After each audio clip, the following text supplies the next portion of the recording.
après une courte introduction, je vais essayer de tordre le cou à une idée que je déteste, une fausse bonne idée, c'est-à-dire l'impression que l'on tombe et que c'est normal parce que on est vieux, alors c'est normal qu'on tombe. Non, vous verrez que les facteurs de risque de chute augmentent avec l'âge, mais quand on tombe, il faut souvent, toujours même, je dirais, se poser la question. Ensuite, moi, je vais essentiellement vous parler de la chute et notamment de la chute accidentelle. Et c'est très important, j'en reparlerai encore au milieu de l'exposé, de bien faire la différence entre une chute que l'on va définir et une syncope avec une sensation de malaise, avec des symptômes avant la chute, peut-être parfois des symptômes après la chute. Donc ici, l'exposé, c'est vraiment la chute et notamment la chute accidentelle, les syncopes nécessitant une prise en charge médicale plus ou moins urgente et elles ne sont évidemment pas à banaliser, mais dans le cadre de cet exposé, je ne vais pas les aborder. Après vous avoir convaincu que ce n'est pas normal de tomber quel que soit son âge, on discutera effectivement des 3 axes de prévention et la partie la plus pratique et dynamique sera illustrée par ma collègue à la suite de mon exposé et effectivement on vous demandera de réserver vos questions pour la fin. Alors, quand on parle des seniors ou des personnes âgées, il faut considérer que c'est il y a une énorme hétérogénéité dans cette population. Il y a beaucoup moins de différences quand vous prenez des patients ou des personnes entre 35 et 55 ans. Elles sont beaucoup plus homogènes les unes par rapport aux autres que quand vous avez un échantillon de personnes entre 65 et 85 ans.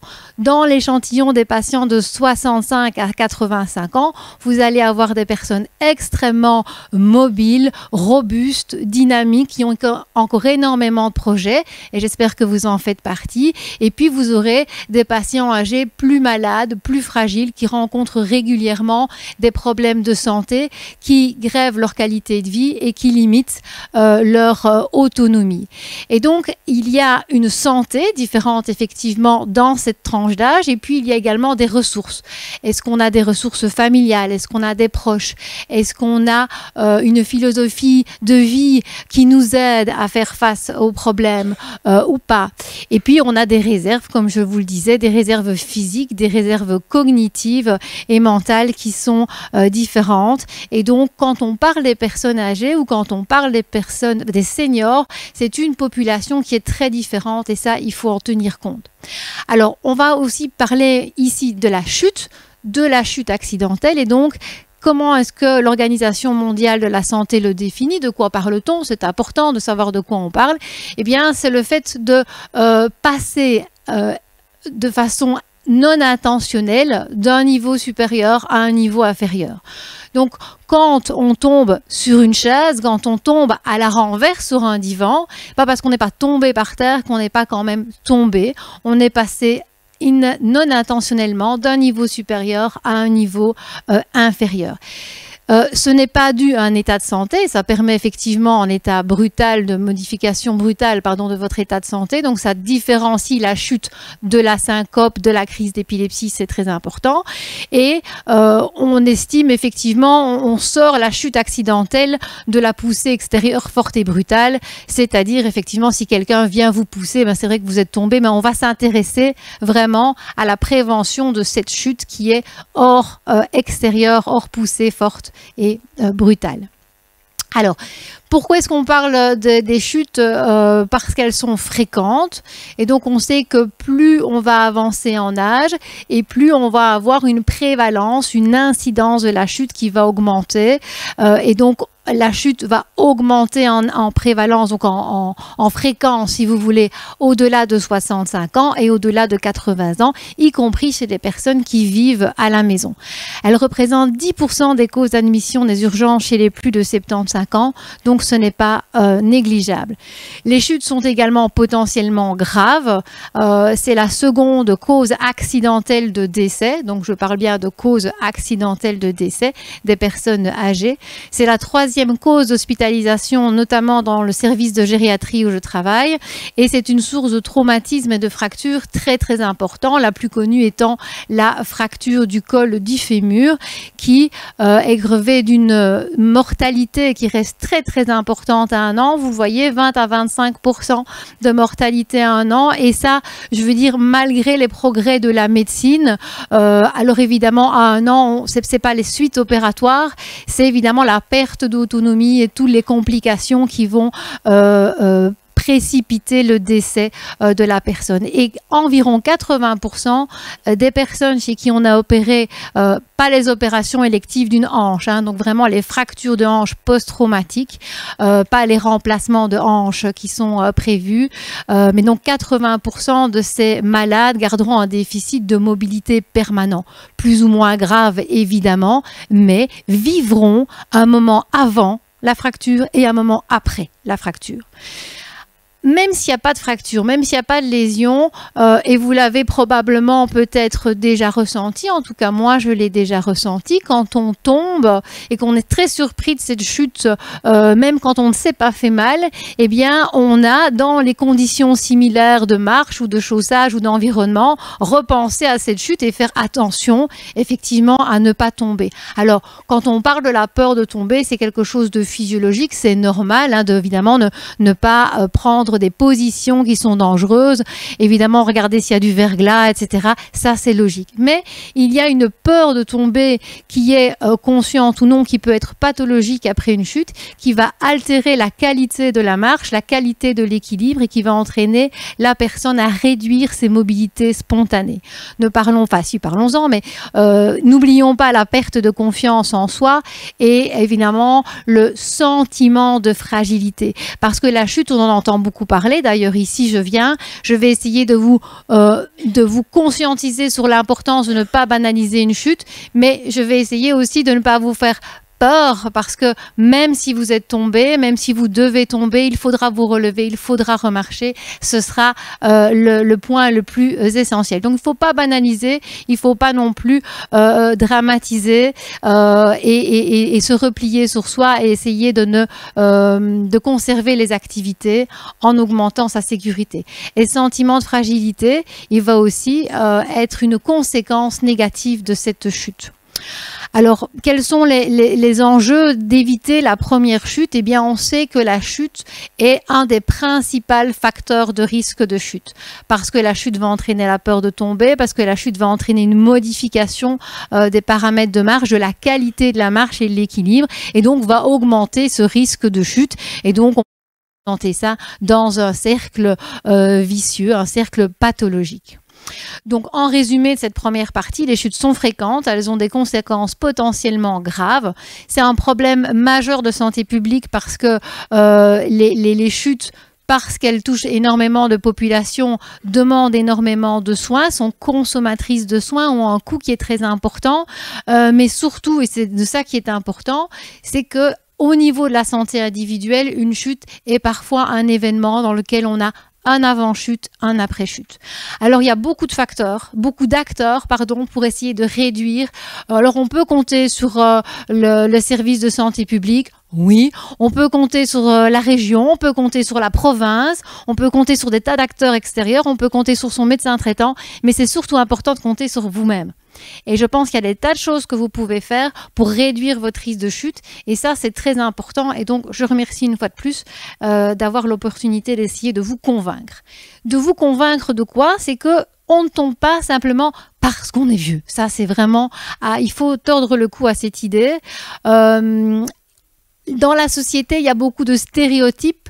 Un stéréotype, c'est une idée préconçue que l'on a sur quelque chose. Il est positif ou il est négatif. Hein, si vous avez une idée préconçue négative, j'avais vraiment pas envie d'aller à cette soirée sur les chutes, mais finalement, c'était plutôt pas mal. C'est un stéréotype négatif sur la soirée des chutes, mais j'espère qu'à la fin, vous serez content de la soirée. Donc, les personnes âgées sont parfois victimes de ces stéréotypes. Hein, des stéréotypes qui sont parfois pavés de bonnes intentions. Je vais l'aider à porter, je vais l'aider à traverser, etc. parfois certains se sentent infantilisés ou dépossédés, mais les personnes âgées sont aussi parfois porteurs de stéréotypes, c'est-à-dire que vous-même, vous pouvez vous-même vous enfermer à un moment dans cette idée que parce que j'ai tel âge, c'est normal que je tombe. Eh bien, pas du tout.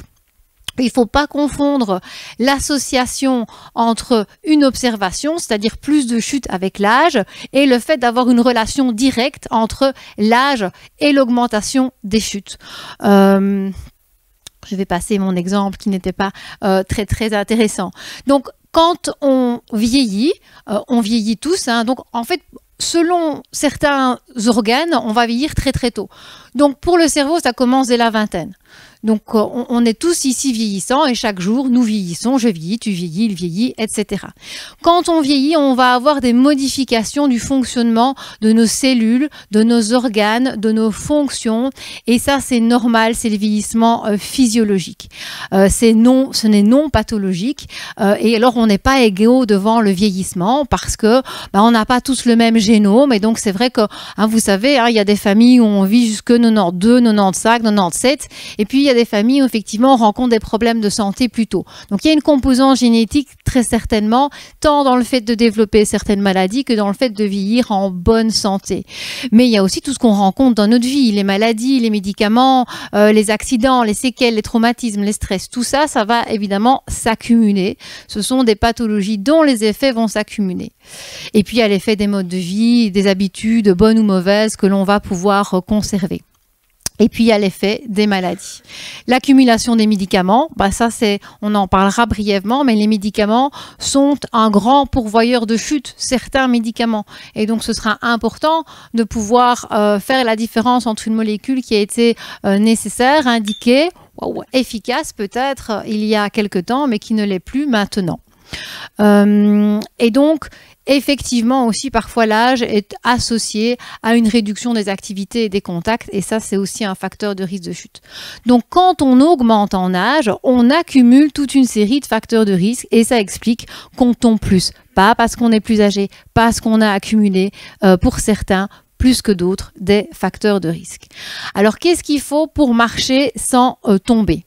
Eh bien, évidemment, il faut un squelette, ça vous le savez bien, et tout ce système ostéo-articulaire, ostéotendineux, il va aussi présenter un vieillissement physiologique et il va aussi présenter un élément pathologique. Alors, je vous rassure, je ne vais pas vous faire toute une liste comme ça d'éléments pathologiques à chaque fois. C'est vraiment bien pour vous mettre en place que maintenant, on essaye vraiment, et ça c'est assez nouveau dans la médecine, de pouvoir faire la différence entre ce vieillissement physiologique que l'on va tous avoir de façon un peu différente et un vieillissement qui est pathologique. Alors au niveau des muscles, on a aussi un vieillissement musculaire physiologique et des vieillissements et des éléments pathologiques qui vont altérer le muscle. On parlera notamment de la sarcopénie, vous en avez peut-être entendu parler dans les jeudis de la santé ou dans d'autres conférences auxquelles vous pouvez avoir eu l'occasion d'assister. La sarcopénie, elle est différenciée comme primaire ou secondaire. La sarcopénie, c'est la perte de masse et de force musculaire qui accompagne l'avancée en âge. Dès la trentaine, on commence à perdre un petit peu de masse musculaire, 0,5 à 1% chaque année. Et puis à la quarantaine, c'est 1 à 2% également chaque année, etc., etc. Et en moyenne, évidemment, ce n'est pas tout le monde et ça dépend du niveau d'activité physique et de votre alimentation. Mais en moyenne, on considère que quelqu'un qui a 80 ans a perdu entre 35 et 40% de sa masse musculaire, mais ce n'est pas irréversible. Et pour les muscles, comme pour le reste, comme pour beaucoup d'autres éléments qui sont cités sur la dia, l'activité physique, ne parlons pas tout le temps de sport, mais parlons au moins d'activité physique. C'est possible à n'importe quel âge.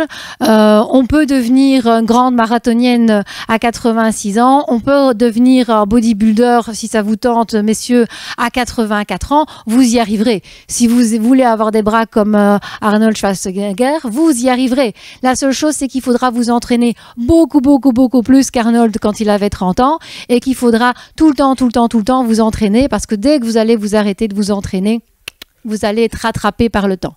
Mais donc, cette activité physique, elle est bonne pour tout, y compris pour les muscles. Et donc, vous pouvez faire quelque chose pour garder des muscles qui vont vous garder debout. Ça, c'est important. Alors après, pour tomber, pour remarcher et ne pas tomber, il faut toute une série d'autres systèmes. Un système d'équilibre complexe entre les informations qui viennent des différents membres du corps, notamment les pieds et les jambes. Il faut une oreille interne qui fonctionne bien. Il faut une vision qui fonctionne bien. Il faut un système nerveux qui intègre bien toutes ces informations. Et puis, il faut des organes vitaux qui font vivre ces organes nécessaires à l'équilibre et à la marche. Et donc, tous ces organes, tous ces éléments sont nécessaires pour un bon fonctionnement de vos muscles, de vos squelettes et de votre équilibre. Alors, il y a aussi deux notions sur lesquelles il faut insister, qui se trouvent moins dans les livres de médecine, mais la marche n'est pas monomorphe. Et vous l'avez déjà tous vous-même, vous ne marchez pas tout le temps de la même façon. Vous ne marchez pas de la même façon quand vous arrivez tout élégant à la soirée de Noël, que tout le monde vous regarde arriver. Vous ne marchez pas de la même façon quand vous voulez bien marcher devant le docteur. Et vous ne marchez pas de la même façon si vous défilez et que vous marchez sur une marche militaire. Donc on peut marcher de différentes façons. Il y a une intention dans la marche. La marche n'est pas non plus automatique. Alors on pensait avant, au début du siècle précédent, que cette marche, elle était automatique. Pourquoi? Parce qu'on avait fait des tas d'expériences sur les chats décortiqués ou sur les bébés. On mettait des bébés debout comme ça et ils avaient un mouvement qui ressemblait à la marche. C'était des réflexes, ça n'avait rien d'une marche normale. La marche, elle n'est pas automatique. Elle demande une attention, elle demande une volonté. Marcher d'un point A à un point B, c'est projeter dans sa tête un trajet, éviter les éléments de l'environnement qui pourraient faire tomber ce qu'on voit, ceux qui arrivent, et donc faire preuve de toute une série de fonctions cognitives qui vont devoir très rapidement aider l'individu à garder son équilibre pour arriver effectivement du point A au point B, quel que soit l'environnement qu'il doit traverser. Alors les chutes, évidemment, je vais vous dire, donc il y a beaucoup de facteurs de chute, il y a beaucoup de causes possibles. Et donc je ne vais pas tous vous les lister parce que c'est horrible, mais en fait, plus vous aurez, je vous ai présenté tous les acteurs, plus vous aurez des lésions, des problèmes qui concernent ces acteurs et plus vous aurez de difficultés à marcher. Alors, je vous ai parlé de l'effet délétère du vieillissement physiologique. J'aimerais quand même vous dire qu'on évolue quand même un tout petit peu en considérant la santé des personnes âgées et notamment l'OMS a présenté sa représentation du vieillissement en bonne santé. Vraiment, j'adore ça parce que donc moi j'ai fait mes études de médecine de 96 à 2003, c'était 7 ans à l'époque. J'ai même pas eu de cours de gériatrie. J'ai pas eu de cours de gériatrie, ça n'existait pas. Les personnes âgées, on les soignait comme des jeunes adultes. Et tant pis pour eux si ça ne fonctionnait pas. D'accord? Et puis en 2006-2007, partout dans l'Union européenne, je pense que la définition de la gériatrie, c'est 2009 au niveau de l'Union européenne. Et il y a des pays qui ont été un peu précurseurs, comme la Belgique. Donc en 2007, on a écrit dans la loi, il y a un projet de loi qui a inscrit dans la loi le fait que il fallait de la gériatrie, qu'il fallait des services de gériatrie et ce que l'on faisait dans un service de gériatrie, c'est le programme de soins pour le patient gériatrique. Et on a commencé à donner des cours à l'université, des cours aux médecins en disant « Ah là là là là, on ne soigne pas les patients âgés comme les adultes jeunes, on fait autrement. Et pourquoi est-ce qu'on ne les soigne pas de la même façon et comment est-ce qu'on fait pour les soigner correctement ?» Et donc, on avance beaucoup. Et une avancée encore vraiment importante dans l'esprit des soignants, c'est que une personne âgée n'est pas nécessairement malade. Voilà que l'OMS nous parle d'un vieillissement en bonne santé. Voilà, alors ça, c'est possible. C'est quoi les ingrédients du vieillissement en bonne santé? Alors, vous êtes représentés ici. Donc, la petite brique, c'est nous. Et on évolue dans un environnement. Et qu'est-ce que c'est un vieillissement en bonne santé? C'est la capacité que vous allez conserver de pouvoir maintenir ou de développer des activités qui vous font du bien. On ne parle pas de votre tension, on ne parle pas de votre cholestérol, on ne parle pas de votre poids. On vous parle d'une activité qui vous fait du bien. Si marcher, c'est une activité qui vous fait du bien, si aller au bingo le vendredi, ça vous fait du bien, eh bien c'est ça qu'il faut manier. Si vous avez envie de commencer de la peinture sur soi, eh bien c'est très bien. Ça, c'est le vieillissement en bonne santé. Et quels sont les ingrédients du vieillissement en bonne santé? Eh bien, une petite, une petite brique qui est composée, finalement, c'est votre potentiel génétique. On va dire que autour, c'est votre capital santé, je l'ai dit, les maladies, les médicaments, les bonnes habitudes, les mauvaises bonnes habitudes, etc.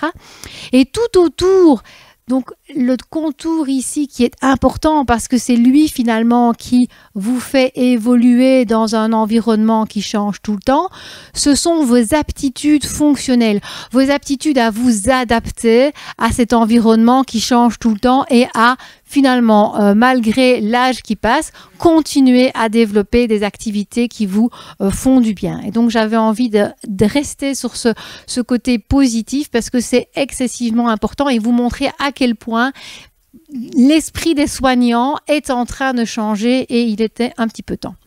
Bref, comme je vous le disais, le vieillissement en bonne santé, la génétique expliquerait, parce qu'on fait encore beaucoup d'études sur le domaine, la génétique expliquerait 20 à 30% des variations de l'espérance de vie au sein de notre espèce, évidemment. Hein. L'espérance de vie à la naissance, elle est différente d'une espèce à une autre. Et au niveau de l'espèce humaine, ben, la génétique, c'est 20 à 30%. Le reste, c'est vous. Le reste, c'est vous. Alors, c'est vous et un tout petit peu les maladies, c'est vrai. Mais le reste, c'est beaucoup vous. C'est effectivement ne pas retarder un diagnostic, ne pas retarder un traitement, ça c'est le côté médical, mais c'est aussi limiter l'exposition aux toxiques, avoir une alimentation saine, garder une activité physique régulière et bien sûr des sources de plaisir. Le plaisir, c'est très important, c'est un ingrédient dont on ne tient pas assez compte en médecine. Mais si vous devez vous battre le matin pour toute une série de choses et pour faire toute une série de tâches qui sont désagréables, eh bien il faut que ça en vaille la peine, il faut qu'il y ait des sources de plaisir. Voilà. C'est très important, c'est important pour tout le monde. Alors, avec le temps, effectivement, je vous ai dit, il y a des accumulations avec les maladies. Et la difficulté avec la chute, c'est qu'il y a des causes qui sont très évidentes. Ben voilà, un AVC avec malheureusement donc un accident vasculaire cérébral, pardon, avec une faiblesse de l'hémicorps, du corps gauche ou de la moitié droite du corps ou de la moitié gauche du corps. Eh bien, on peut imaginer très facilement que ça va entraîner un risque de chute parce qu'il y a moins de force dans la jambe atteinte. Mais parfois, c'est une accumulation de petites choses. Et là-dessus, vous pouvez jouer pour éviter que ces petits facteurs de risque ne viennent s'accumuler. Il y a des facteurs de risque qui seront modifiables et ça c'est important de pouvoir les déterminer vous-même avec une ergothérapeute, avec une infirmière, avec votre famille. Qu'est-ce que je peux modifier? Et puis il y a des facteurs de risque qui sont pas modifiable mais qu'on peut éviter quand même. Je prends l'exemple de la polyneuropathie qui est liée à la consommation chronique d'alcool. Quand elle est là, elle est là. Vous pouvez rien faire. Vous pouvez manger de la vitamine B tant que vous voulez. Vous avez une polyneuropathie, vous avez une polyneuropathie. Donc, c'est-à-dire que c'est les nerfs des jambes qui sont atteints, qui vont pas du tout donner la bonne information au cerveau. Donc, quand votre jambe est en l'air, il y a le cerveau capte pas du tout la position de votre jambe ou de vos pieds. Vous ne sentez pas bien le sol également. Et donc, ça, une fois que c'est installé, vous ne pouvez rien faire.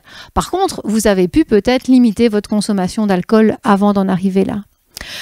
Et puis, il y a beaucoup de situations qui vont aggraver vos risques de chute. Donc, prendre un somnifère, un trottoir glissant, un passant qui est un petit peu distrait et vous ne voyez pas le patient passer, etc. Donc, il y a beaucoup de causes de chute. Et donc, vraiment, même si la société peut faire quelque chose, vous aussi, la société qui organise les soins de santé peut faire quelque chose, vous êtes un acteur essentiel dans la prévention de votre chute.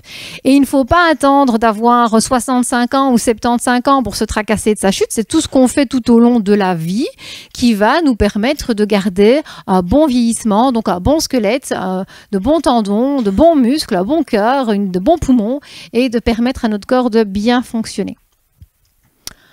Je ne suis pas trop longue. Jusque-là, ça va? C'est la dernière partie, donc je serai normalement bien dans le temps. C'est bien.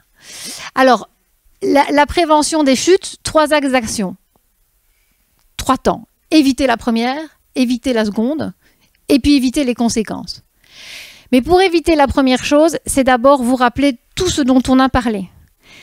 N'attendez pas de tomber, c'est vraiment important. Soignez-vous devant toute votre vie. On sait que les maladies cardiovasculaires, l'hypertension, le diabète, etc., ça va effectivement abîmer tous ces acteurs nécessaires pour bien marcher, avoir un bon équilibre. Et donc, bien se soigner, c'est aussi diminuer le risque de chute. Suivez les recettes d'un vieillissement en bonne santé, on en a parlé. Alors, c'est vrai que ça a l'air simple comme ça sur papier, mais ça demande un effort. Ça demande un réel effort tous les jours, de faire attention à son alimentation, de se dire, bah oui, je prends des légumes, je prends ceci, je prends cela. J'essaie de diversifier mes sources de protéines. Ça demande un effort. On est tous bien d'accord. Mais on n'a pas d'autres bonnes recettes. Ça reste la meilleure recette. C'est pour ça qu'il faut avoir du plaisir de vivre. Parce que si c'est pour faire tant d'efforts et puis finalement que ce soit pas intéressant, bah voilà. Donc, d'où la notion de plaisir qui est importante. Je reviens sur mon vieillissement en bonne santé. L'OMS a également développé un autre outil. Dans cette conception du vieillissement en bonne santé, l'OMS a développé un outil. Certains médecins traitants, certains des médecins traitants qui vous soignent connaissent peut-être cet outil. Le but, c'est effectivement de se dire que le vieillissement en bonne santé, il nécessite quelques capacités résiduelles correctes. Une bonne ouïe, une bonne vue, un bon moral, une bonne cognition, j'ai pas envie de dire la mémoire, mais on va dire, parce que c'est beaucoup plus que la mémoire, mais quand je vous disais qu'il fallait être attentif pour marcher, il fallait faire attention à toute une série de choses, eh bien c'est ces fonctions cognitives-là qui sont importantes et effectivement garder une bonne capacité locomotrice. Et donc cet outil, il est très très simple, il s'applique aux plus de 60 ans, c'est un outil qui est gratuit, qui a été traduit en plein de langues, qui se trouve en fait, donc moi je fais pas partie de l'OMS, donc je n'ai aucune action, d'ailleurs il y a pas d'action OMS, mais voilà, je n'ai aucun intérêt financier particulier pour cet outil, mais je pense effectivement que il est intéressant. Il est intéressant pourquoi? Parce qu'au départ quand il a été développé, le but était que les personnes puissent elles-mêmes utiliser cet outil. Dans la version actuelle que l'on a en Belgique, on n'en est pas encore là, mais il y a beaucoup de choses que vous pouvez faire pour tester votre voisin, votre voisine, votre mari, votre frère et tester ces petites ces fonctions qui sont nécessaires, qui sont représentées ici, ces fonctions qui sont nécessaires, l'équilibre, la fonction locomotrice, l'audition, la vision, etc. C'est très simple. J'ai vu pas mal d'entre vous avec des smartphones tout à l'heure. Donc ça existe en version smartphone, ça existe en version PC, Windows, Mac, tout ce que vous voulez. Et donc c'est assez simple. Vous avez une première question très simple qui permet de dépister. Il n'y a pas de problème, on passe à l'étape suivante. Si effectivement il y a un dépistage qui est positif à la première question, eh bien on fait un test. Alors souvent, l'étape 1, c'est les personnes qui répondent eux-mêmes, et puis l'étape 2, c'est souvent les médecins traitants qui viennent compléter. Mais c'est pas que les médecins traitants, ça peut être une infirmière de communauté, une infirmière de liaison, l'infirmière qui travaille dans la maison médicale qui vous suit. C'est des tests qui sont validés et qui sont très très très bien connus des soignants qui encadrent des personnes âgées. Tout ça pour vous dire que pour prévenir la première chute, il y a toute une série de choses à faire, et puis il faut aussi vérifier que les capacités nécessaires pour marcher fonctionnent bien, et c'est le but d'ICOPE, c'est de se dire est-ce qu'il y a une diminution des capacités intrinsèques qui risque d'augmenter le risque du patient. C'est pas le seul but d'ICOPE évidemment, mais c'est vraiment un outil qui peut être très très bien utilisé pour cela. Donc la prévention de la première chute, c'est vous. C'est veiller à une bonne qualité de la marche, à un bon équilibre, donc un suivi hebdomadaire du poids, une bonne alimentation, une activité physique régulière. C'est le fait aussi de pouvoir parler de chute avec votre médecin traitant, d'une peur de chuter que vous avez eue, d'une chute qui vous est arrivée, et de se dire, en fait, jusqu'à 6 mois, je ne tombais pas. Et maintenant, au moins 1 ou 2 fois par semaine, je tombe. Et donc, voilà, ça m'inquiète, je viens pour ça. Ne banalisez pas une chute, parlez-en avec votre médecin traitant. Et il y a des choses à faire pour améliorer votre marche et votre équilibre. Il y a des revalidations kiné spécifiques. C'est pas des massages du cuisse avec de la crème pour que ça fasse chaud, hein. Non, c'est du travail, du vrai travail. Mais ça marche très très bien. Il faut aussi revoir les médications. Et ça aussi, vous pouvez le demander à votre médecin traitant. Pas le faire vous-même évidemment, parce qu'il y a des médicaments que vous devez conserver, il y a des médicaments qu'on ne peut pas arrêter comme ça parce qu'on a des gros problèmes de sevrage par exemple quand on les arrête, donc il faut toujours se faire encadrer. Mais il y a des tas de choses que vous pouvez en tout cas initier, des démarches que vous pouvez initier et qui vont faire du bien à votre marche et à votre équilibre. Alors veillez à la qualité de votre chaussage. Les slash, les schlapettes, les chaussures qu'on a depuis en cuir, vous voyez, qui ont croûté, quoi. En fait, il y a eu plein d'épisodes de gonflement de pieds, d'œdème, etc. Elles ont connu 15 ou 20 étés de gonflement de pieds, de trop. Et ces chaussures, elles tiennent plus du tout. Elles tiennent plus à votre pied. Quand vous levez le pied pour monter sur l'escalier, ben votre talon est visible. Il faut enlever tout ça. Un bon chaussage, et ma collègue vous en parlera, c'est au moins un chaussage qui tient au pied, qui tient l'avant du pied, qui tient l'arrière du pied. Après, il est de la couleur que vous voulez, il y a des scratchs, il y a des lacets, il y a ce que vous voulez, mais ça doit tenir au pied. Donc ça, il faut éviter. Les talons élimés, mesdames, il faut aussi éviter. Achetez-vous des nouveaux talons, mais les talons en talonnettes qui glissent sur le côté, c'est vraiment plus possible. Donc pour adapter, il y a aussi le fait d'adapter votre environnement.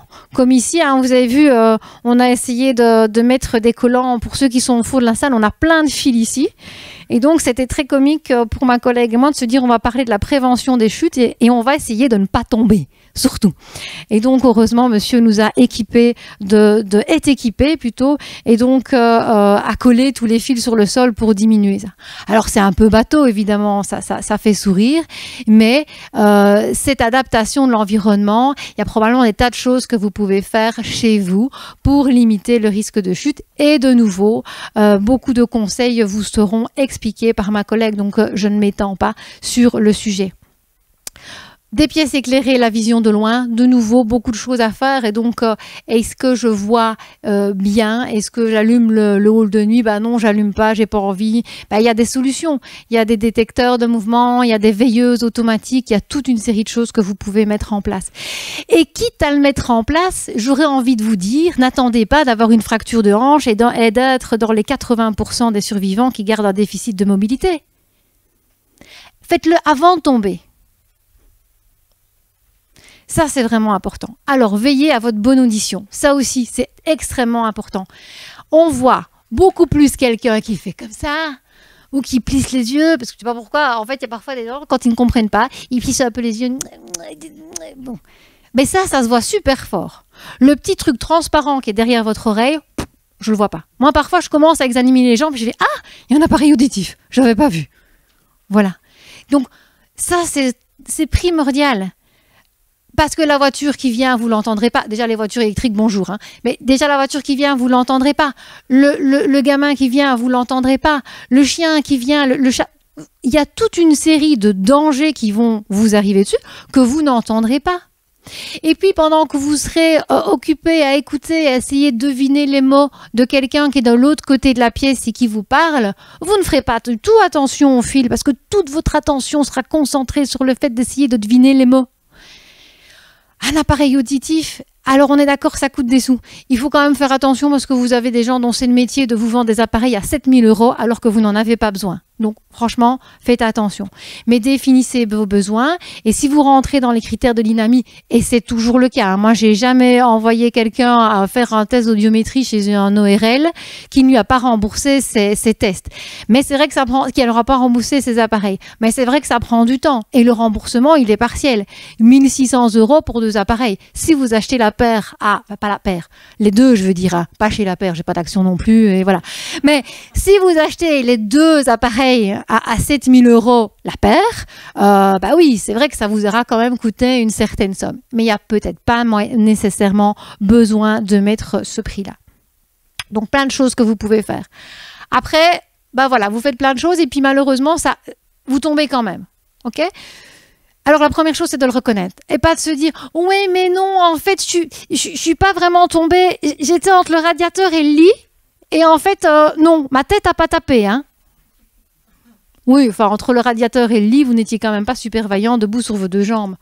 Vous avez quand même eu un coup, vous êtes quand même fait mal, vous êtes surtout quand même fait peur. Donc ça, voilà, c'est important de se dire, ben voilà, c'est pas la fin du monde, je suis tombée, ouf, j'ai rien, mais il faut que j'agisse.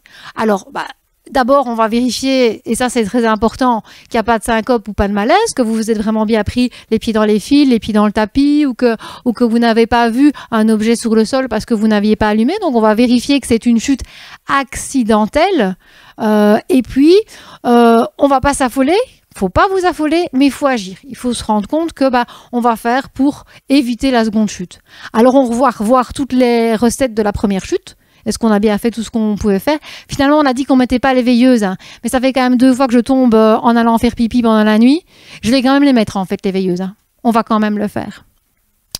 Donc impliquer les conseils de prévention de la première chute et puis limiter les conséquences qui sont potentiellement qui vont accompagner la chute. Alors, je suis très très prudente et vous voyez, je dis pas éviter, même si je suis super optimiste. Je dis limiter. Parce que éviter toutes les conséquences et notamment éviter la fracture de hanche, c'est malheureusement pas encore possible tout le temps. D'accord? Mais il y a des tas de choses que vous pouvez faire pour limiter. Alors vous allez penser que je radote, mais je vous le répète encore, marchez, bougez, marchez, ayez du plaisir, ayez une activité physique, c'est la première recette. Et surtout, marchez dans des situations qui peuvent vous sembler compliquées. Par exemple, marcher sur un trottoir où les pavés ne sont pas toujours justes, mais c'est plus compliqué, mais ça va faire travailler beaucoup plus votre équilibre. Marcher sur des graviers, pas en talons aiguilles, hein, parce que sinon vous allez abîmer vos talons et vraiment vous allez risquer l'entorse de cheville. Mais allez marcher dans les bois. Donc quand vous tombez, il faut pas le banaliser, il faut voir si vous avez besoin d'une revalidation pour la marche et pour l'équilibre. Il y a des choses très efficaces, très spécifiques qui sont disponibles, qui existent, dont on a mesuré les effets et on sait que ça marche et ça marchera pour vous aussi. Et puis il y a des choses que vous pouvez faire simplement, c'est-à-dire je marche et je vais d'abord marcher un peu avec quelqu'un, peut-être que je vais prendre des bâtons de marche, peut-être que je vais être un peu hésitante au départ, mais je ne vais pas me laisser trop envahir par la peur et en sécurisant ma marche, je vais retourner marcher. Et c'est comme ça que vous améliorerez très très vite et très très bien votre équilibre. Soignez vos os. Je serai bonne, c'est parfait. Soignez vos os tout au long de votre vie. Vous savez que quand on vieillit, les os se fragilisent parce qu'on capte moins bien le calcium et donc tout ce qui fait la rigidité de l'os, en fait, très très résumé, hein, c'est pas qu'on capte moins bien le calcium, mais bon bref, tout ce qui fait la rigidité de l'os diminue. Et puis l'ostéopénie, ça c'est lié simplement à l'avancée en âge, mais vous connaissez bien le mot ostéoporose, qui est vraiment cette fragilisation de la trame de l'os qui va augmenter le risque de fracture.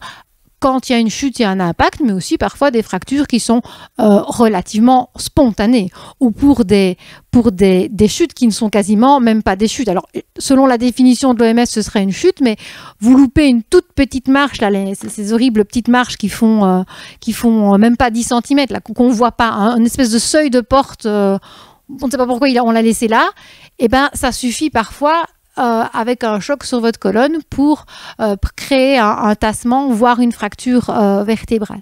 Donc ça, c'est très important et voilà, calcium, vitamine D, une bonne alimentation, une activité physique régulière, c'est tout le temps les mêmes recettes, mais ça marche pour plein de choses, donc il ne faut pas s'en passer.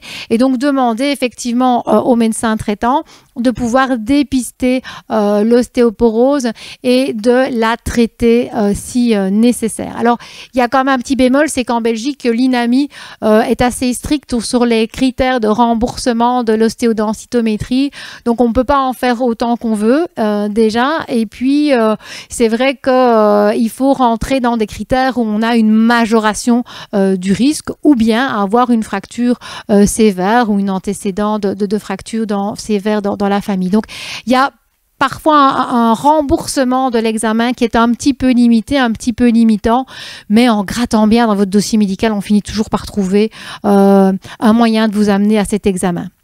Discutez l'indication de chaque médicament avec votre médecin traitant.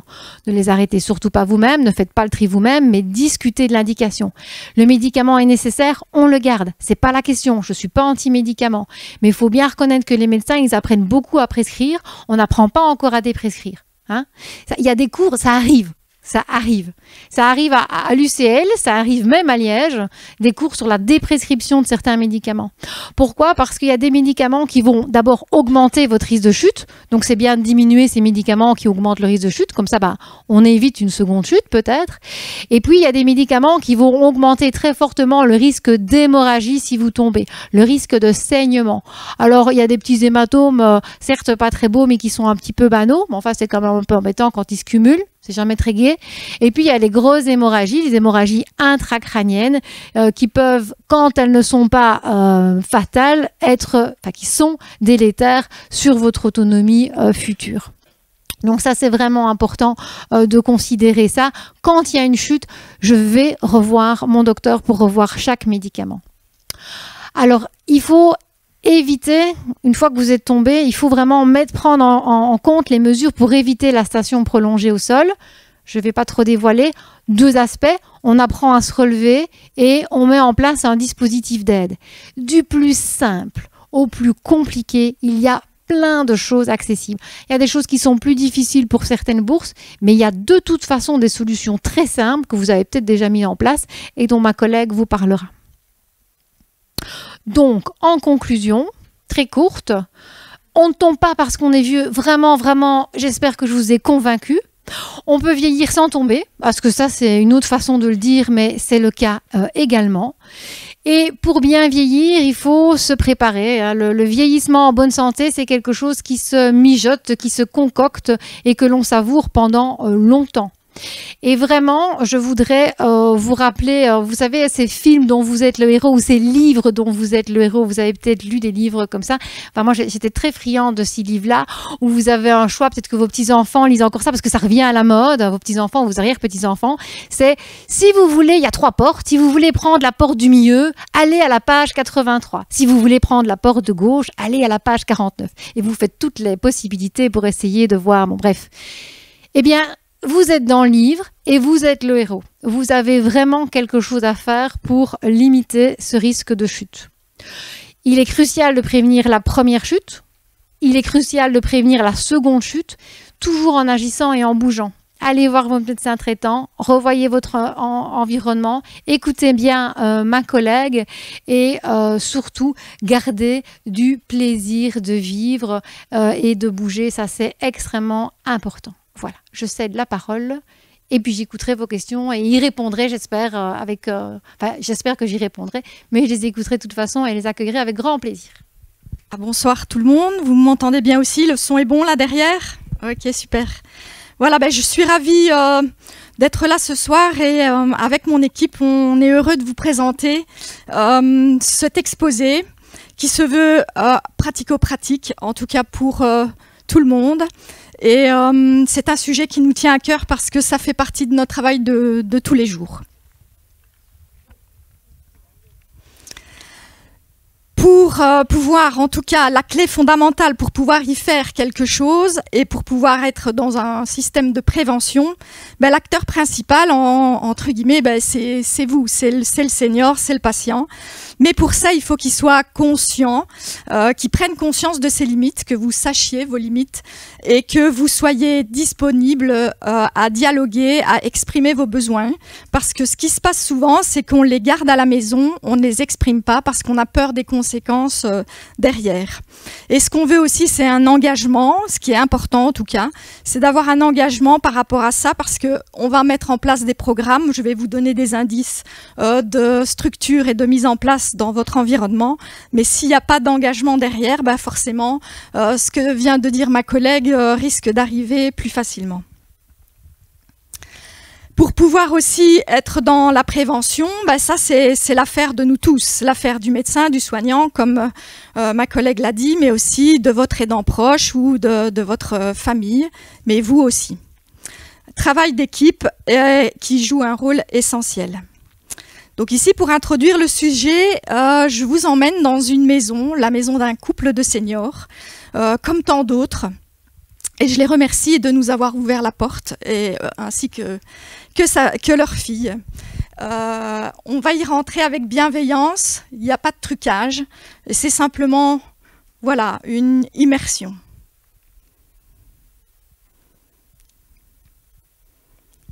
Vous inquiétez pas, il n'y a pas de son, c'est pour que vous soyez concentrés sur la vidéo.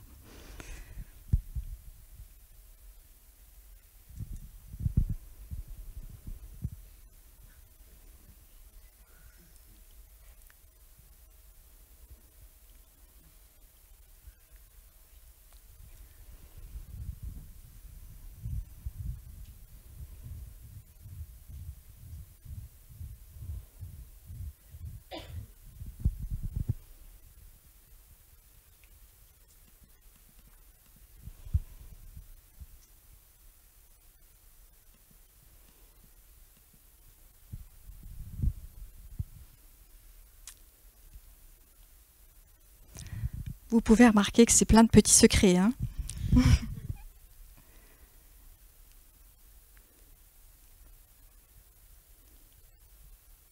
Et il n'y a pas que les tapis.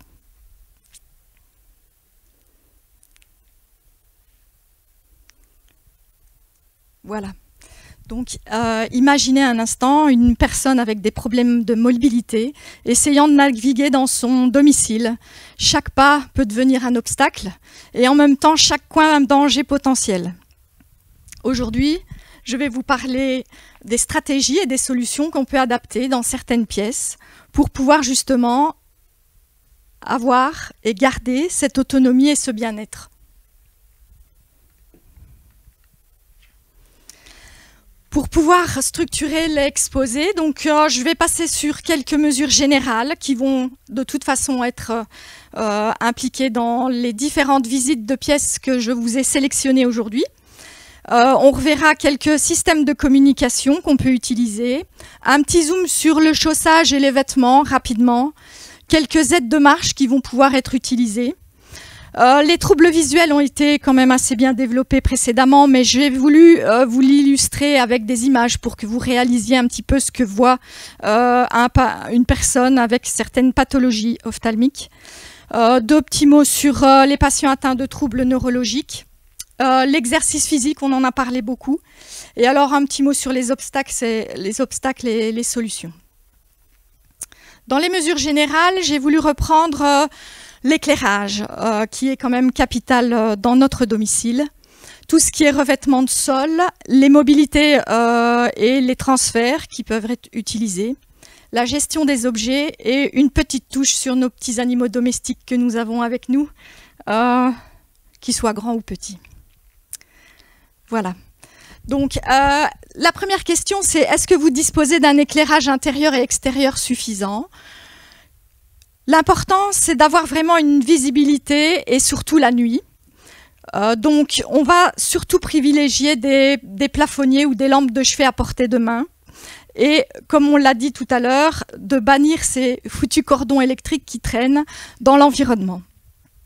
La solution qui est d'actualité, en tout cas avec les évolutions technologiques, sont les détecteurs de mouvement et l'allumage automatique dans certaines zones de passage. Par rapport au type d'éclairage à considérer, j'ai voulu vous reprendre un petit peu une définition par rapport à ce qu'on entendait par là. Surtout à considérer, c'est l'éclairage général, qu'on appelle aussi l'éclairage que vous avez dans toutes les pièces de la maison, mais qui est plutôt des luminaires qu'on trouve au plafond et qui diffusent de la lumière plutôt uniforme. On parle aussi d'éclairage d'accentuation pour éclairer les zones critiques. Donc une idée des zones critiques qu'on pourrait avoir dans une maison. Escalier, oui. Couloir, hall de nuit. cuisine, dans certains endroits et dans certains endroits de la salle de bain. Et alors, on parle aussi d'éclairage de sécurité. Là, c'est plus dans l'escalier où vous avez un éclairage ponctuel sur les différentes marches. Pour vous représenter un petit peu ce qu'on entend par répartition de la lumière, parce que c'est quelque chose qui est quand même capital, quand on investit ou qu'on rénove une pièce, il faut y penser aussi, c'est que vous avez une lumière qui peut être diffuse. Ici, c'est celle qui, justement, va éviter d'avoir des ombres ou de minimiser les reflets. Elle peut être aussi déclinée en un éclairage indirect. Donc c'est ce qu'on a au niveau des plafonniers LED. La lumière se reflète sur le plafond et elle répartit dans votre pièce. Ça limite vraiment les ombres et les éblouissements. Le désavantage de l'éclairage indirect, c'est super joli, c'est beau, mais ça consomme beaucoup. Donc ça, c'est pour vos factures d'électricité. Il faut savoir que par facilité, on ira plus sur quelque chose de diffus. Par contre, l'éclairage direct, lui, qu'est-ce qu'il va faire? C'est qu'il va diriger le halo de lumière sur l'objet ou sur un point bien précis. Et c'est vraiment une ombre bien définie qui va se montrer et qui va être piégeant pour les personnes qui ont des troubles de la vue. Alors, ce à quoi il faut faire attention aussi, c'est à choisir la couleur de votre ampoule. Il faut savoir que dans certaines pièces, donc ici je vais reprendre, vous avez un ton de lumière qui est dans les 3000 Kelvin. Là, c'est des lumières qu'on utilisera plutôt dans le séjour, avec une atmosphère accueillante, mais qui est suffisante pour vivre. Par contre, on montera alors dans les Kelvin en termes de lumière, d'intensité en tout cas, de couleurs, qui sont des couleurs plutôt froides et qui vont permettre d'améliorer la visibilité. Et ça, on va les utiliser vraiment dans la salle de bain, dans la cuisine, la buanderie et les couloirs. Ce type de lumière-là, on l'utilisera plutôt sur les lieux de travail où il faut vraiment être focus parce qu'elle est fatigante à long terme. Alors, par rapport au revêtement de sol, forcément, on l'a dit, il faut supprimer vos tapis, surtout les gros tapis. Et si vous avez des tapis à laquelle vous tenez et que vous ne voulez pas supprimer, il faut absolument les coller au sol avec des bandes collantes pour éviter qu'elles se déplacent ou qu'elles se soulèvent au coin de chaque carpette ou tapis. Les moquettes, surtout les bannir, et surtout celles qui sont super épaisses, elles sont super confortables, mais en termes de mobilité, elles ne sont pas top en tout cas. Au niveau des surfaces, il va falloir penser à mettre des revêtements antidérapants, que ce soit à l'intérieur des douches ou devant l'évier, dans la cuisine aussi. Et une chose à laquelle il faut penser surtout là maintenant, puisqu'on est en hiver, le chauffage, les différences de température entre les pièces, c'est l'humidité. L'humidité, elle va se déposer sur le sol et sans vous en rendre compte, elle risque aussi de vous emmener à glisser et à justement amener votre première ou votre deuxième chute. Une chose que j'ai oublié de souligner ici, on l'a vu dans la vidéo, le pare-feu devant la cheminée. Donc ça aussi, il faut vraiment être vigilant à des endroits où vous avez des revêtements sécuritaires, de bien vérifier qu'elles soient bien plates pour éviter de prendre les pieds dedans. Pour tout ce qui est mobilité et transfert, il faut savoir, est-ce que je sais me mobiliser et me déplacer correctement dans la maison? Donc pour pouvoir le faire dans les mesures générales, on va un peu sécuriser l'environnement avec des barres d'appui solides pour permettre la circulation. Dans les couloirs, dans la salle de bain, dans les toilettes, ces barres d'appui, on ne les installe pas n'importe comment. Je vous conseille vraiment de faire intervenir un professionnel pour pouvoir les installer. Elles doivent être à bonne distance, mais aussi elles doivent être solides. Elles doivent pouvoir supporter votre poids. Donc, déléguer cette chose à des professionnels qui pourront vraiment vous sécuriser par rapport à l'utilisation. Les sièges de transfert peuvent être utilisés aussi, mais là on est plus dans l'autonomie avec une tierce personne. Donc c'est des systèmes qui vont vous aider à vous relever avec l'aide d'une personne Et ça, on peut en discuter par rapport à toutes ces aides-là par la suite. Les systèmes de réhausseurs, c'est ce qu'on va installer au niveau des fauteuils, dans les canapés, et vous avez des systèmes de fauteuils électriques qui vont vous aider à vous relever si à un moment donné ça devient plus difficile. Alors la gestion des objets. Ici, on est dans une thématique de désencombrement. Edith, 74 ans, elle sort le chien et elle glisse sur une plaque de verglas.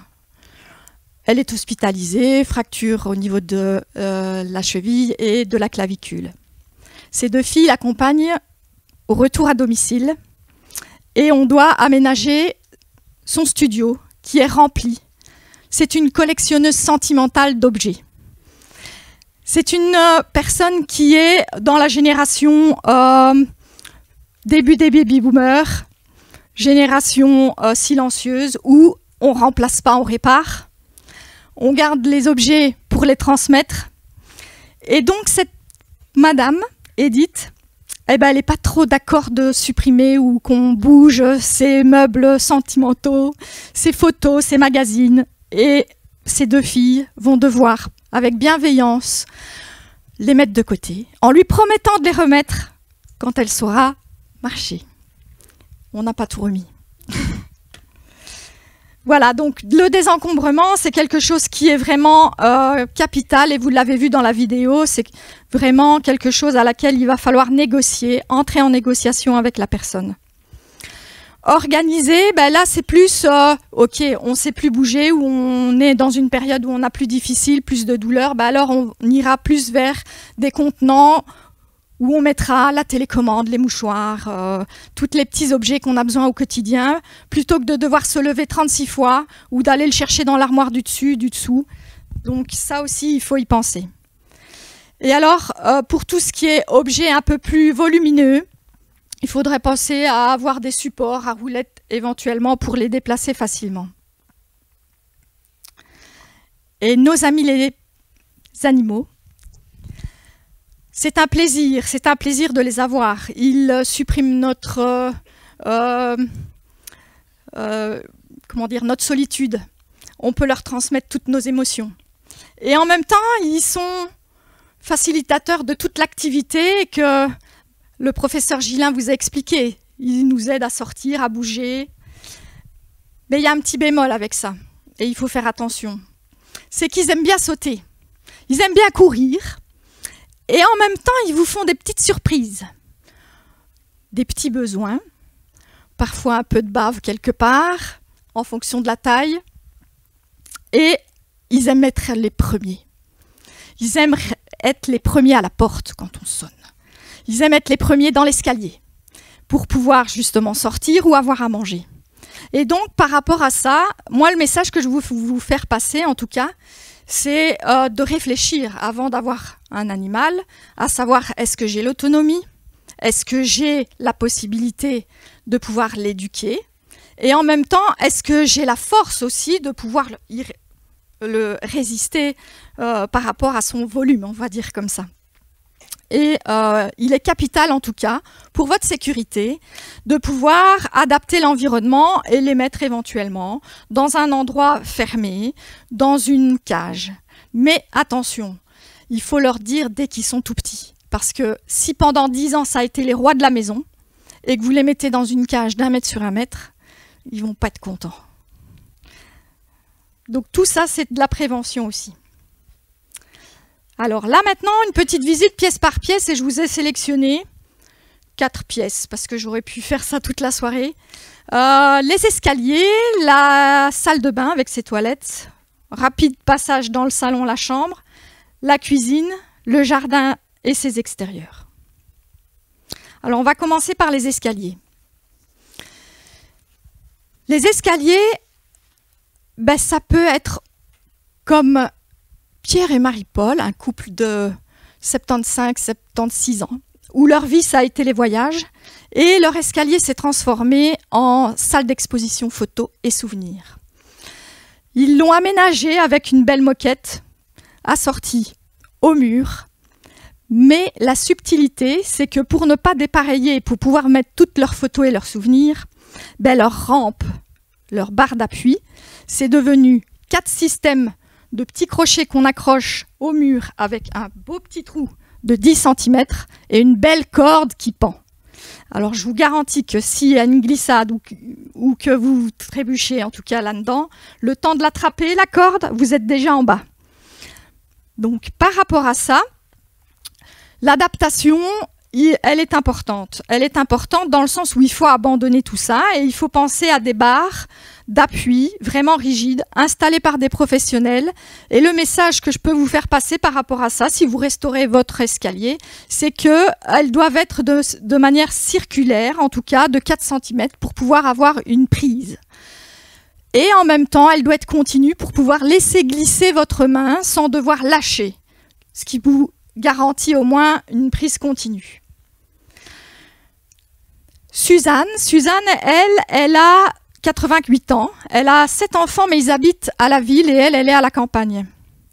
Elle a une maison avec les toilettes en bas, au rez-de-chaussée, et elle vit là-haut avec une chaise percée, et tous les matins, elle descend avec son seau pour pouvoir le vider. J'ai rendez-vous avec elle quand on se rencontre à 9 h. Elle est toute contente de se préparer. Elle sait bien qu'elle va avoir de la visite, que ça soit moi ou que ça soit son frère. Un jour, j'arrive et je la vois encore en chemise de nuit, pas prête, tout affolée.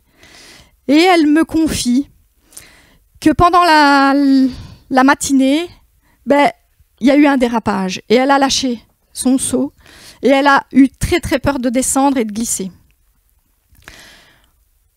Par la suite, en discutant avec son médecin traitant et avec sa famille, elle a été d'accord parce qu'elle ne voulait surtout pas dormir en bas.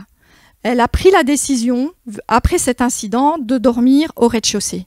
Et donc je dis, là aussi, on va le plus longtemps possible dans un aménagement normal et sécuritaire. Mais à un moment donné, quand ça devient un peu trop stressant et trop dangereux, il faut pouvoir envisager d'aménager le rez-de-chaussée. Elle, ce qu'elle a voulu, c'est un lit, mais surtout pas médicalisé, parce que ça dénotait dans le salon. Donc on a trouvé une alternative en rehaussant les meubles pour pouvoir l'installer correctement. Là aussi, il y a possibilité de pouvoir installer des systèmes de sièges électriques qui peuvent vous monter à l'étage. Avec un autre budget, c'est possible aussi. Ce sont des solutions alternatives, un peu plus onéreuses aussi, mais existantes. Par rapport à la sécurité de l'escalier, 2 points que je voulais souligner, c'est par rapport aux marches. Elles doivent toutes être homogènes, elles doivent toutes être avec une taille identique, mais en même temps, elles doivent avoir un revêtement qui est non glissant. Donc, on y met en règle générale des bandes anti-adhésives sur les pointes des escaliers ici. C'est pas un escalier top parce qu'on n'a pas de fond, hein. Et en même temps, vous avez des bandes ici antidérapantes. Voilà, on peut critiquer aussi l'inclinaison de l'escalier, mais en même temps, le message que je voulais vous faire passer aussi aujourd'hui, c'est qu'il faut qu'elles soient visibles, vos marches. Donc, essayez d'utiliser de la peinture ou des revêtements mat, pas brillants, parce qu'avec la lumière, ça va réfléchir et vous allez avoir des reflets. Ça aussi, il faut penser. Et en même temps, par rapport à ces marches, vous pouvez installer aussi, c'est ce qu'on appelle des nez de marche qui se collent et qui permettent aussi d'avoir des sécurités par rapport au glissement.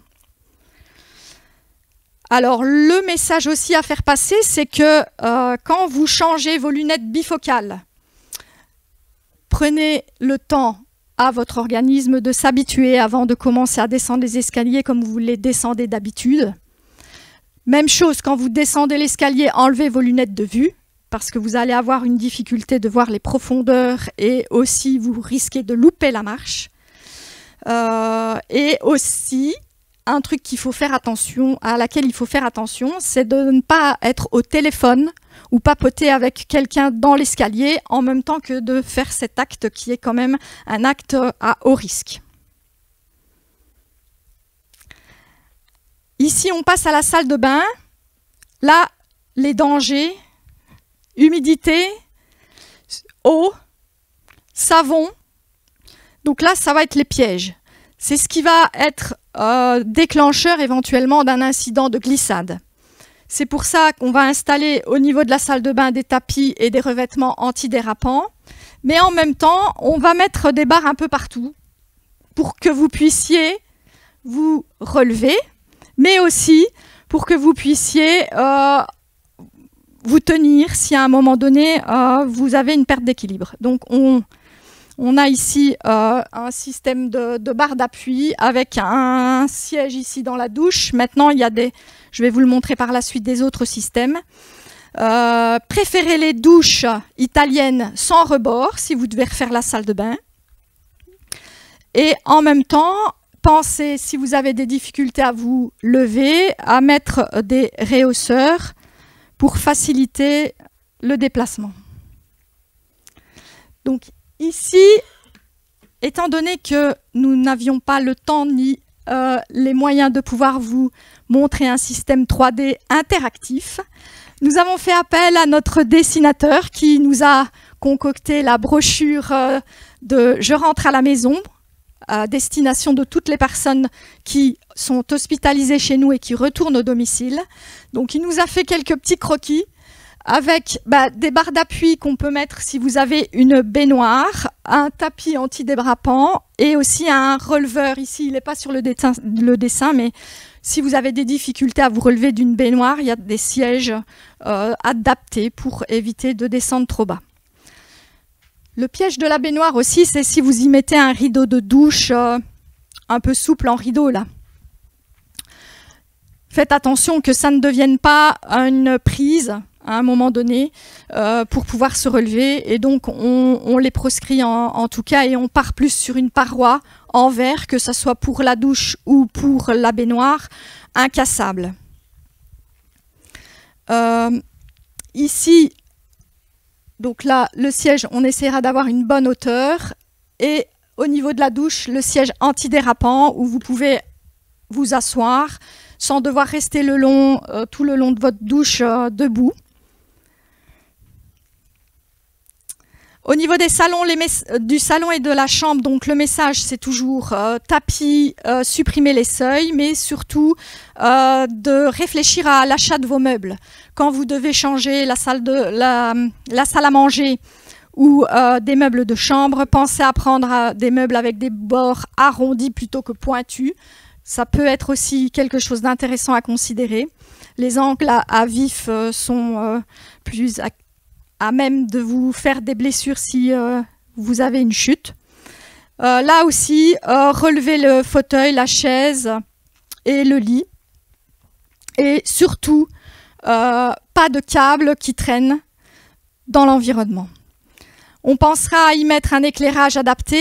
Et donc là, par rapport à la chambre, je vous invite à trouver une lampe qui est facile à trouver et à allumer quand il fait noir, pour éviter de vous déplacer aussi et de prendre des risques. Un aménagement adapté pour pouvoir utiliser vos aides de marche, que ce soit la canne ou le déambulateur. Dans la cuisine, eh bien, il faut s'organiser. Si vous devez refaire votre cuisine, il faut penser à la triangulation. Qu'est-ce qu'on entend par triangulation? C'est que vous devez avoir un évier, une plaque et un frigo. Triangle, c'est ce qui va vous permettre d'éviter de faire trop de trajets dans votre cuisine, qu'elle soit petite ou grande, mais ça permet de localiser les déplacements sur une zone. La cuisine aussi, elle est à risque par rapport à tout ce qui est sécurité. Donc on va avoir tendance à vous dire, écoutez, si vous avez le gaz, préférez la prochaine fois d'y installer une plaque électrique. La même chose pour tout ce qui est risque d'incendie, on va dédoubler les détecteurs d'incendie et on va vérifier aussi que votre sol est antidérapant. Donc pensez-y si vous devez changer le carrelage. L'éclairage, la même chose, on éclairera vraiment les zones que vous utilisez, les zones de passage. si à un moment donné, l'espace est un peu trop grand, pensez aussi à y mettre des chaises avec accoudoir. C'est ce que j'appelle un peu les pauses pub que vous allez retrouver aussi dans le jardin. C'est d'avoir des moments dans votre espace de vie où vous pouvez vous asseoir et vous reposer un peu avant de redémarrer. C'est la pause pub. Alors le jardin. Le jardin, s'il vous plaît, conservez-le le plus longtemps possible. Encouragez le jardinage. C'est ce qui va vous faire une activité physique déguisée, mais avec plaisir. Pour ça, on va faire un petit tour de l'environnement et on va regarder un petit peu ce qui est à corriger. Les surfaces inégales et glissantes, éventuellement les obstacles pour des racines d'arbres qui dépassent. On va être plus vigilant par rapport à ça ou on les fera enlever. Et alors, un éclairage suffisant. Pensez si à un moment donné, vous devez reprendre un revêtement par rapport à vos allées ou couleurs de la terrasse, etc. Prenez une couleur mate mais claire. Pourquoi? Parce que quand vous allez éclairer la nuit, vous allez mieux voir l'espace de circulation dans votre environnement. Pensez aussi à ranger le matériel de jardinage pour que ça ne traîne pas et que vous trébuchiez dessus. Pensez à l'accrocher pour dégager le sol. Et alors, les parterres, en règle générale, on vous dit un peu plus d'1 mètre pour pouvoir circuler avec votre aide de marche si à un moment donné, ça devait être le cas. Et alors, à un moment donné aussi, c'est de se dire, ok, moi j'adore le jardinage, j'adore tailler mes arbres fruitiers. Et à un moment donné, c'est de se dire, bon, je vais peut-être passer la main. Je vais peut-être plus prendre le risque de monter à l'échelle, mais je vais garder du potentiel pour pouvoir retourner la terre de mon potager et cultiver mes tomates. Et c'est le cas de René qui a 88 ans et qui a passé sa vie à faire son jardin, qui avait du plaisir à pouvoir donner ses légumes, ses fruits, de pouvoir faire vraiment cette activité-là au quotidien. Et ça fait 2 ans qu'il me dit oh, « j'en peux plus, j'en peux plus ». Et encore au mois de septembre, il m'a dit « non, je crois que cette année, je vais arrêter ». Mais non.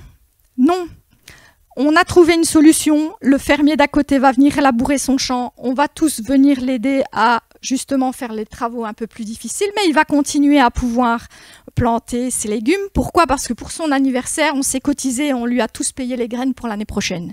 Et on espère vraiment qu'il soit enthousiaste, en tout cas, de pouvoir encore pour cette année faire son jardin. En même temps, ça permet de développer la sociabilisation et de garder les contacts avec les voisinages. Les systèmes de communication, rapidement, vous avez la télévigilance qui peut être en bracelet, en collier. Ça se développe énormément avec toutes les startups là, qui trouvent des systèmes assez surprenants où vous avez simplement, comme le disait le professeur Gillin, un dénivelé, on change de niveau et puis la montre, elle détecte quelque chose et elle vous envoie une alerte qui peut être envoyée à votre environnement, à vos proches. Des systèmes de géolocalisation aussi pour toutes les personnes qui ont des troubles cognitifs. On peut les garder voilà, au domicile et on a une vue dessus. Et alors là, je vous ai repris une petite photo pixelisée d'une chambre. C'est les systèmes de détecteurs de chute qui sont développés de plus en plus avec aussi l'intelligence artificielle et qui permet d'avoir une intervention rapide des proches ou du personnel ou des secours, mais aussi qui permet d'être discret, non invasif et rassurant pour les personnes. Et donc, elles se sentent en sécurité, elles continuent à vaquer dans leur environnement. Alors, un petit zoom sur le chaussage, on en a déjà un peu parlé. Donc, bien choisir ses chaussures en fonction du pied et de la pointure. Sachez que si vous prenez une taille trop haute, vous avez plus de chances de trébucher qu'une taille un peu trop petite. Maintenant, l'idéal, c'est de prendre la bonne taille. Et pour pouvoir avoir une bonne taille, moi, je vous invite à aller faire le shopping plutôt en fin de journée, fin d'après-midi. Pourquoi? Parce que votre pied, il aura eu le temps de gonfler. Et donc, vous avez la réalité de la taille et du confort de la chaussure en fin de matinée, en fin d'après-midi en tout cas, à laisser. Par rapport à la sécurité, les semelles antidérapantes, c'est primordial. pour éviter les glissades, et aussi opter pour des attaches qui soient en scratch, en tout cas à partir d'un certain moment, pour éviter de devoir vous baisser un peu trop et rester trop en position accroupie pour pouvoir refaire les lacets.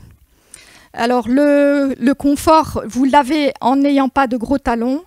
Et alors là, notre artiste vous a fait une chaussure pantoufle type qui allie confort, sécurité. Pensez aussi qu'il ne faut pas prendre des chaussures avec des semelles trop fines. Parce que bien souvent, on se retrouve, sans le savoir, avec une punaise dans le pied qui vous pique le pied. Ça, je ne sais pas si ça vous est déjà arrivé, mais les punaises qui traînent, ça peut arriver, mais quand ça rentre dans le pied, c'est pas top. Les troubles trophiques par rapport à, là ici on a cité la luxe valgus, mais il y a toutes les pathologies rhumatismales avec les orteils en marteau qui vont vous amener à avoir un équilibre un peu plus perturbé. Il y a alors à ce moment-là la possibilité d'aller chez le podologue et de faire quelque chose qui va vous aider à avoir une stabilité correcte. Les vêtements, ne les prenez pas trop serrés, ni trop amples, trop longs, ni trop courts. Donc là aussi, une petite vigilance par rapport à ça et une facilité d'attache pour éviter que votre pantalon ne glisse ou votre jupe ne glisse et que vous preniez les pieds dedans. Les aides à la marche rapidement, et j'ai vu qu'on en avait un bel exemplaire ici. Déambulateurs, vous en avez des internes. Donc là, c'est facilitateur pour votre déplacement au domicile. Des déambulateurs externes avec frein. Donc quand vous vous asseyez ou quand vous vous levez, pensez à freiner. Et nous avons tout un tas de types de cannes de marche facilitatrices qui sont adaptées en fonction de votre taille, votre poids et votre type de poignet. Ici, je vous ai repris un petit dessin de comment on se positionne et on règle. Parce que, oui, on a le matériel, mais on est aussi acteur de voir si à un moment donné, quelqu'un utilise un déambulateur, une canne ou une béquille et qui est mal réglé. Donc, il faut être attentif à quoi? Il faut être attentif au fait que la hauteur, elle doit arriver plus ou moins à la hanche. Et donc, un gadot ici, un cadre de marche qui est trop bas, va déclencher une perte d'équilibre puisque la personne va être trop en avant et vous risquez de glisser. Ici, une photo avec une canne mal réglée. Ici, donc le tronc va se pencher. Ça va amener aussi des douleurs, un inconfort, mais en même temps des déséquilibres. Donc, comment trouver, si vous devez prendre un jour une canne, la bonne hauteur? C'est simple, vous allez faire le pingouin, comme on dit, avec la main en parallèle par rapport au sol. Je sais pas, je vais peut-être me mettre là comme ça. Vous le voyez? Voilà.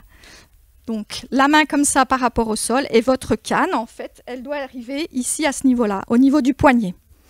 La même chose pour la béquille. La prise, elle doit arriver au niveau du poignet. D'accord? Alors, ici, je vous ai repris la béquille. Donc là, cette prise-là doit arriver au niveau de votre poignet. Un petit zoom par rapport aux troubles visuels. Donc, l'importance, on l'a dit, c'est le dépistage régulier chez l'ophtalmo. Prenez vos rendez-vous bien à l'avance. Vous savez, il faut énormément de temps avant d'avoir un rendez-vous. Pensez donc aux corrections qui sont très importantes, qui peuvent aller des lunettes, des lentilles à la chirurgie, et aussi adapter votre environnement par rapport à votre éclairage et l'importance des contrastes qui peuvent jouer. Donc ici, je vous ai pris une image de ce que voit quelqu'un qui a une cataracte. Bien trouble. Trouble de la vision, une diminution de sensibilité par rapport à la lumière, les perceptions des obstacles sont atténuées. Et donc, qu'est-ce qui se passe? C'est qu'on a une crainte de bouger, entre guillemets, puisqu'on a une perte de l'équilibre, mais une vision de profondeur qui est altérée. Ici, un trouble visuel par rapport à la DMLA, perte de vision centrale. Donc là, ça va vraiment poser problème pour les personnes qui adorent lire. Et aussi une difficulté d'adaptation par rapport au changement de luminosité. Rajouter donc cataracte plus DMLA. bon courage pour se bouger. Et si vous avez un changement d'environnement, si vous n'avez plus vos repères, bonjour aussi pour reprendre ces repères. Ici, je vous ai repris un trouble visuel qui s'appelle le glaucome avec une perte de vision périphérique. Donc là, elle est progressive. Hein. Donc ça, c'est, je veux dire, un début de maladie, milieu de maladie. Et là, on arrive à vraiment une fin de maladie bien installée. Là, ben, vous perdez la vision périphérique et vous avez des difficultés forcément à monter l'escalier ou à avoir des repères visuels de côté. Là, je l'ai juste cité. Les problèmes visuels aussi qu'on peut rencontrer, bah, c'est un œil qui est bien fixe et puis un autre qui est déviant sur l'intérieur ou sur l'extérieur. Alors à ce moment-là, vous avez une vision 2D au lieu d'avoir une vision 3D. Et puis bah, ça, vous connaissez sans doute les personnes qui ont des troubles myopie, hypermétropie et astigmatisme. On ne sait rien faire sans ses lunettes. Donc moi, j'enlève mes lunettes, je ne sais rien lire de ce qui est sur mon ordinateur. Et la même chose pour les myopes qui ne voient plus rien de nuit, de loin. Alors, pour tout ce qui est vision nocturne défectueuse, moi je pense que plus on avance en âge, au plus on a des spectres laser qui se manifestent avec des étoiles plein les yeux. Quand on se retrouve dans un environnement bien noir avec plusieurs lumières, ben c'est ce qui, à un moment donné, apparaît dans notre champ visuel et qui nous déstabilise. C'est pour ça, au début de mon exposé, je vous ai parlé de la lumière diffuse et de la lumière directe. Là aussi, ça a son importance dans l'adaptation et la vue. Par rapport à tout ce qui est impact visuel, donc il faut bien tenir compte que ça a un impact sur vos difficultés à vous déplacer avec aisance, forcément. Si c'est adapté, ben, la mobilité, la stabilité, vous la retrouvez.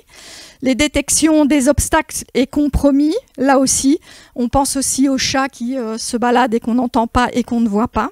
Les escaliers qui sont vraiment importants. Le temps de réaction et de flexibilité est réduit, forcément. Le temps que l'information passe à votre cerveau et le décodage, il va falloir un certain temps. Et en même temps, bah, tout ça, ça demande de la concentration. Et cette concentration, elle va manger toute cette énergie et ça va être une fatigue de tous les jours. Les patients atteints de troubles neurologiques, juste le message de vous dire, bah, ces patients-là, ok, on va être dans de la prévention classique, mais il va falloir aussi accompagner plus individuellement ces personnes par rapport à des caractéristiques qui se développent plutôt dans le type errance, impulsivité ou une mauvaise estimation du danger. Et aussi, bah, avec leur traitement, là je pense aux maladies d'Alzheimer et de Parkinson qui vont vraiment être impactants dans leur sécurité. C'est pour ça que cette approche va être dédoublée avec des professionnels. Vous avez des associations pour ces types de maladies qui sont des bons supports et qui permettent aussi aux aidants d'avoir des ressources et des formations dans le cadre de leur prise en charge. L'exercice physique, on en a bien parlé. Moi, je voulais simplement vous redire que il faut rester actif, éviter de rester assis le plus possible, le moins possible, pardon. C'est pour ça qu'on va bientôt se lever d'ailleurs. Et puis, par rapport à ça, c'est des activités douces. On ne va pas vous demander de commencer à faire du judo ou de la boxe, mais vraiment des activités qui soient, comme la marche, la natation, plus sereines. Elles doivent être encadrées par un professionnel, un coach ou un professionnel de santé. C'est pour ça qu'ici, je vais repasser rapidement. Chez nous, au Bois de l'Abbaye, nous avons un programme qui s'appelle le programme Équilibre. Le programme Équilibre, c'est des patients qui viennent pour faire 9 séances de kiné, de prise en charge pendant 1h30 en groupe avec 5-6 personnes. Un gériatre va faire le bilan complet, identifier les besoins et puis les personnes vont venir pendant 9 séances, partager des moments d'exercice physique, des conseils pratiques et aussi un suivi personnalisé. Pour chaque séance équilibre, il y a une approche donc pédagogique de prévention avec les conseils et les apprentissages qu'on vous a passé toute cette soirée. Ils vont retourner avec un cahier de communication à destination du kiné de domicile pour assurer la continuité des soins, et ils vont avoir des exercices personnalisés en fonction des différents tests qu'ils auront pu passer lors de leur première séance.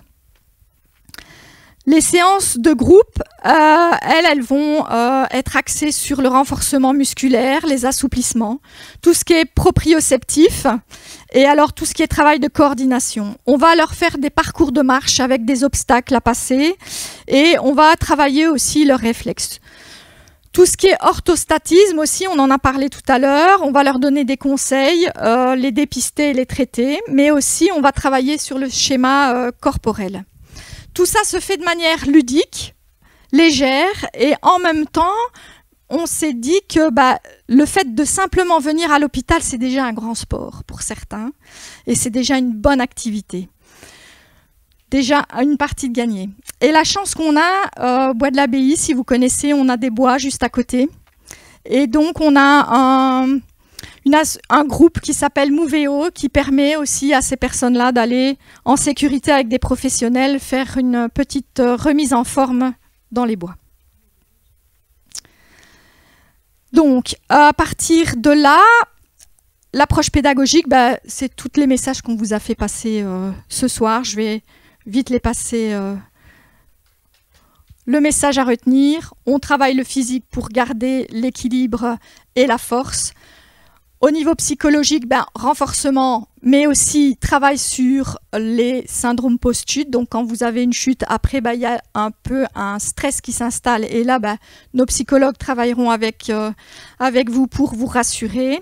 Et en même temps, vous retissez les liens sociaux qui vont être que positifs. Donc, par rapport aux obstacles et aux solutions, les obstacles, forcément, dans tout ce que je vous ai dit, les aménagements, c'est aussi des ressources pour pouvoir le faire. Et pour pouvoir avoir ces ressources, il faut savoir que vous avez différents niveaux où vous pouvez en tout cas intervenir. Au niveau fédéral, en tout cas, vous avez des aides qui peuvent être octroyées par des crédits d'impôt pour des aménagements et des travaux moyennant un dossier à remplir.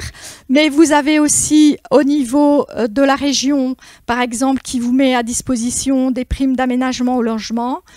Et vous avez aussi le CPAS qui peut être une source d'information, en tout cas le CPAS de votre commune, une source d'information par rapport à tout ce qu'on peut vous aider.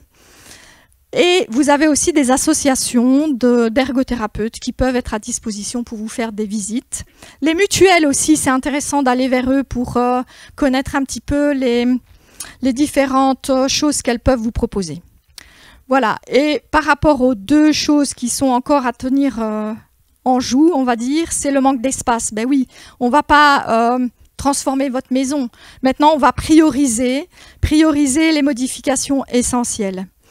Pour tout ce qui est manque de connaissances, forcément, c'est pour ça qu'on est là ce soir. C'est les différents messages que l'on peut vous faire passer ou que vous pouvez trouver sur les réseaux, à gauche, à droite, pour pouvoir justement avoir cette anticipation de la prise en charge et la prévention des chutes.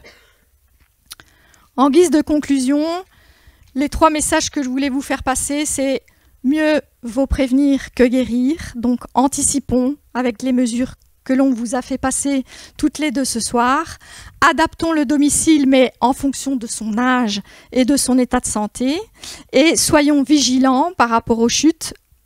Et surtout, n'hésitez pas à demander conseil. Parlez-en. Voilà, je vous remercie.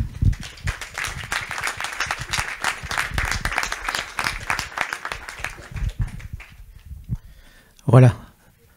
L'instant que vous attendez tous, la plupart du temps, aussi, c'est notre fameux question-réponse. C'est ça aussi, Jeudi Santé. Merci pour vos 2 exposés qui ont été vraiment fort intéressants. Est-ce que vous auriez une référence de livre pour aider à adapter son domicile en vue d'une vieillesse à venir? Une idée de livre, je ne saurais pas vous en donner maintenant. Ou alors d'autres conseils, même sur voilà, Internet. Sur Internet, vous tapez adaptation du domicile et vous allez avoir tout un tas de sociétés ou de démarches qui ont déjà été faites au sein de différents pays par rapport à ces recommandations. Oui, d'accord. Et une chose aussi, j'ai travaillé dans le milieu médical, on oublie parfois un peu la canne. On a un peu peur de la prendre parce que ça vieillit, soi-disant, mais c'est comme une aide importante. Oui, je vous rejoins. Et en prévention, oui, voilà. En même temps, ils sont en train de customiser les cannes. Hein, oui, maintenant. tout à ils les fait. rendent plus modernes. Oui, mais c'est vraiment important qu'on le sache. Pour votre question sur les livres, justement, Madame Clairvaux vous expliquait, et c'est vraiment très important de savoir que parmi, dans la plupart des mutuelles, il y a des ergothérapeutes qui peuvent se rendre à votre domicile et qui vont effectivement analyser ce qu'on peut faire et ce qui est adapté dans les pièces de vie. Évidemment, si vous n'allez plus à la cave, on ne va pas adapter votre cave.